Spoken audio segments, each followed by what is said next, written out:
ദൈവത്തിന് സ്തോത്രം. വീണ്ടും വരുന്ന യേശുക്രിസ്തു നാമത്തിൽ എൻ്റെ സ്നേഹവന്ദനം അറിയിച്ചുകൊള്ളുന്നു.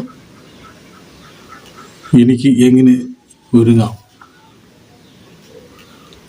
നാം യുഗാവസാനത്തെ സമീപിച്ചു കൊണ്ടിരിക്കുന്നു എന്നതിന് ധാരാളം തെളിവുകൾ കാണുന്നതിനാൽ ദൈവത്തെ എതിരേൽപ്പാൻ നാം ഒരുങ്ങിയിരിക്കണം എന്ന കാര്യം സുപ്രധാനമാണ്.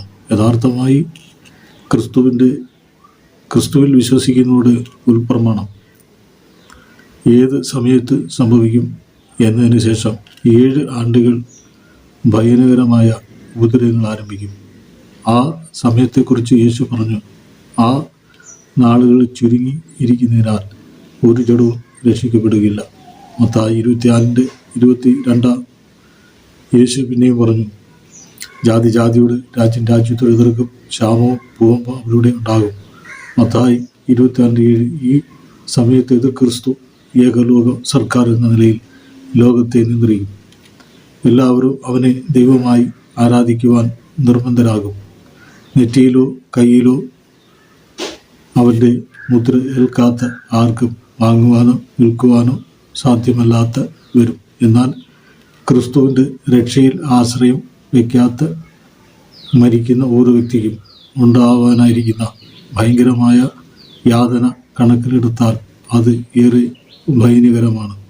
പിശാചിനും അവൻ്റെ ദൂതന്മാർക്കും യേശുവിലൂടെ വെളിപ്പെട്ട ദൈവത്തിൻ്റെ ദയയും കരുണയെ നിരസ്കരിക്കുന്നവർക്ക് ഒരിക്കലും അവസാനിക്കാത്ത തീപ്പൊയ്ക തയ്യാറായി വരുന്നു. ദൈവം പാപികളെ രക്ഷിക്കുവാൻ ആഗ്രഹിക്കുന്നില്ല. യഥാർത്ഥത്തിൽ എല്ലായിടത്തും എല്ലാ മനുഷ്യരും അനുഭവിച്ച് ക്രിസ്തുവിലൂടെ ലഭിക്കുന്ന ദൈവകരുണയെ സ്വീകരിക്കണമെന്ന് അവിടുന്ന് ആശ്രയിക്കുന്ന ബൈബിൾ വായിക്കുന്നു. ക്രിസ്തു നമ്മോട് അടുപ്പിക്കേണ്ടതിന് നീതിമാനായി നീതി കെട്ടുന്നവർക്ക് വേണ്ടി കഷ്ടം അനുഭവിച്ച് 1 പത്രോസ് 3:18 ചില താമസമെന്ന് വിചാരിക്കുന്ന പോലെ കർത്താവ് തൻ്റെ വാഗ്ദത്തം നിവർത്തിപ്പാൻ താമസിക്കുന്നില്ല. ആരും നശിച്ചു പോകാതെ എല്ലാവരും മാനസാന്തരപ്പെടുവിൻ. അവന് ഇച്ഛിച്ച് നിങ്ങളുടെ ദീർഘക്ഷമയെ കാണിക്കുന്നതേ ഉള്ളൂ. 2 പത്രോസ് 3:9 നമ്മോട് തന്നെ സത്യസന്ധരായിരിക്കുന്നെങ്കിൽ നാം പാപികൾ ആണെന്നും ദൈവമുമ്പാകെ തെറ്റുകാരനാണെന്നും സമ്മതിക്കാം. ബൈബിൾ പറയുന്നു, നമുക്ക് പാപമില്ല എന്ന് നാം പറയുന്നെങ്കിൽ നമ്മെ തന്നെ വഞ്ചിക്കുന്നു. സത്യം നമ്മിൽ ഇല്ലാതായി. 1 യോഹന്നാൻ 1:8 നാം പാപികൾ ആയിരിക്കുമ്പോൾ തന്നെ പാപം ചെയ്യാത്തത് ദൈവം തൻ്റെ സ്നേഹത്തിലും കരുണയിലും സ്വർഗത്തിൽ നിന്നും യേശുക്രിസ്തുവിനെ ഒരു മനുഷ്യനായി ജീവിക്കുവാൻ അയച്ചു. നമ്മുടെ മനുഷ്യരുടെയിൽ സകല മനുഷ്യരുടെ പാവങ്ങൾക്കെതിരെ ഉള്ള ദൈവകോപത്തിന് പ്രതിസന്ധിയാക്കുവാൻ സംഗീതയായി മനുഷ്യരിൽ നിന്ന് ശരീരമായി കഷ്ടത മാത്രമല്ല അനുഭവിച്ചത്, പിന്നെയോ അവിടുന്ന് നടുവിലെ കുരിശിൽ തൂങ്ങുമ്പോൾ ഭൂമി ഇരുളുകയും പാവമില്ലാത്ത ദൈവോത്തരൻ നമുക്ക് പാപപകരനായി നമ്മുടെ പാവങ്ങൾക്ക് പ്രായശ്ചിത്തം ബലിയായി തീരുകയും ചെയ്തു. ബൈബിൾ പറയുന്നു, രക്തം ചീന്തി വിമോചനം പാവങ്ങൾക്കില്ല. എങ്കിലും യേശു തൻ്റെ വിലയേറിയ രക്തം നമുക്കായി ഊറ്റി തന്നു. തൻ്റെ ഏകജാതപുത്രൻ വിശ്വസിക്കുന്നവനും നശിച്ചു പോകാൻ തിരിവും പ്രാപിക്കേണ്ടതിന് ദൈവം അവന് നൽകുവാൻ തക്കൊണ്ട് ലോകത്തെ സ്നേഹിച്ചു. യോഹന്നാൻ 3:16 വ്യാജമതകളെല്ലാം തന്നെ നമ്മുടെ പറയുന്നത് നാം സൽപ്രവൃത്തികളിൽ ചെയ്താൽ ദൈവത്തിന് നമ്മോട് കരുണ ഉണ്ടാകുന്നത്രേ. എന്നാൽ ബൈബിൾ പറയുന്നു, കൃപയിലല്ലയോ നിങ്ങൾ വിശ്വാസം രക്ഷിക്കപ്പെട്ടിരിക്കുന്നത്, അതിന് നിങ്ങൾ കാരണമല്ല, ദൈവത്തിൻ്റെ ദയ എത്രയാകുന്നു.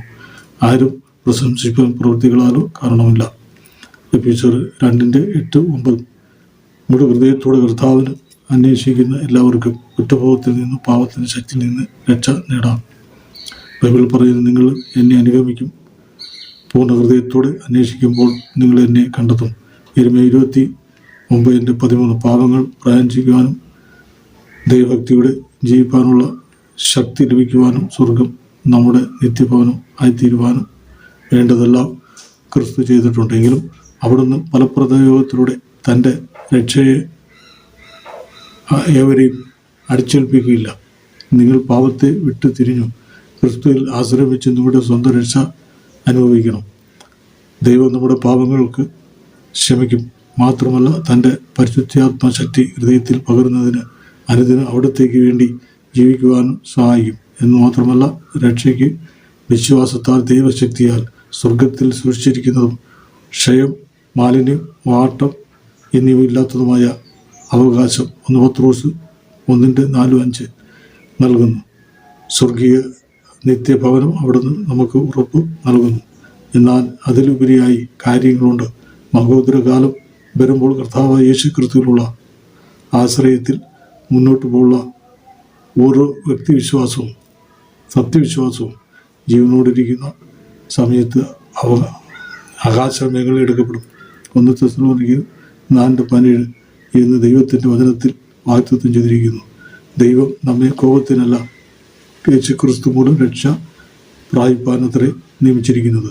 1 തെസ്സലോനിക്കർ 5:9-10 യേശു വാഗ്ദത്തം ചെയ്ത് സഹിഷ്ണുതയെക്കുറിച്ചുള്ള എൻ്റെ വചനം നീ കാത്ത് കൊണ്ടതിനാൽ ഭൂമിയിൽ വസിക്കുന്നവരെ പരീക്ഷിക്കേണ്ടതിന് ഭൂതാലത്ത് എങ്ങും വരുവാനുള്ള പരീക്ഷാകാലത്ത് ഞാനും നിന്നെ കാക്കും. വെളിപ്പാട് 3:10 നിങ്ങൾ രക്ഷിക്കപ്പെട്ടില്ലെങ്കിൽ ഇപ്പോൾ തന്നെ ക്രിസ്തുവിൽ ആശ്രയിക്കുമോ? രക്ഷിക്കപ്പെടുക. ദൈവനാമത്തുണ്ടാകട്ടെ. ആമേൻ. ഞാൻ ഉപസംഗ്രഹിക്കുന്നു.